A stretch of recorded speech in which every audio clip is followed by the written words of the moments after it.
நல்லாவே பேசுனீங்க சிஸ்டர். யார் அவர்? ராமகிருஷ்ணா. அவர் வேற கொஞ்சம் டல்லாக பேசிகிட்டு இருந்தார். என்னாச்சுன்னு தெரியல. என்னோட லைவுக்கு வருவார். இப்போ ஒரு 10 நாளாகவே லைவுக்கு வரல. அப்பா நலமாக இருக்காரா?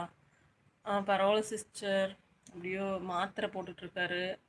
ஒரு 3 வாரத்துக்கு மாத்திரை போடுங்க அப்படின்னு சொல்லியிருக்காங்க டாக்டரு. போட்டும் சரி வரல அப்படின்னா ஆப்ரேஷன் பண்ணணும் அப்படின்னு இருக்காங்க. அப்பா ரெஸ்ட்டில் தான் இருக்காங்க சிஸ்டர்.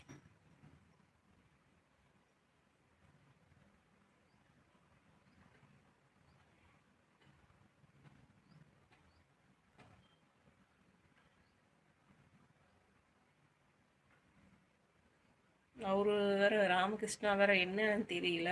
என்னோட லைவ் வருவார். அவராகவே நினச்சிப்பார் என்கிட்ட பேச மாட்டிங்களா அப்படிம்பாரு. என்கிட்டலாம் பேச மாட்டீங்க அப்படிம்பாரு. அவராக ஏதோ ஒன்று நினச்சிட்டு அவர் குழப்பிக்கிறார் அவரையே. சிஸ்டர் உண்மையாவா சொல்கிறீங்க? ஆமாம் சிஸ்டர், அப்பாவுக்கு உடம்பு சரியில்லை. ஒரு ஒரு வருஷமாக அப்படி தான் இருந்தது. கொஞ்சம் அங்கே இங்கேயும் அலைஞ்சு ஒரு நிறைய ஹாஸ்பிட்டலில் பார்த்து கொஞ்ச நாளாக தான் நல்லா இருந்தோம். ஒரு 6 மாதமாக ஹாஸ்பிட்டல் அலைஞ்சோம். அதுக்கப்புறம் பார்த்திங்கன்னா ஒரு 6 மாதமாக ஓரளவுக்கு பரவாயில்ல அப்படிங்கிற மாதிரி தான் இருந்தார். இப்போ மறுபடியும் அதே ப்ராப்ளம் வந்துடுச்சு.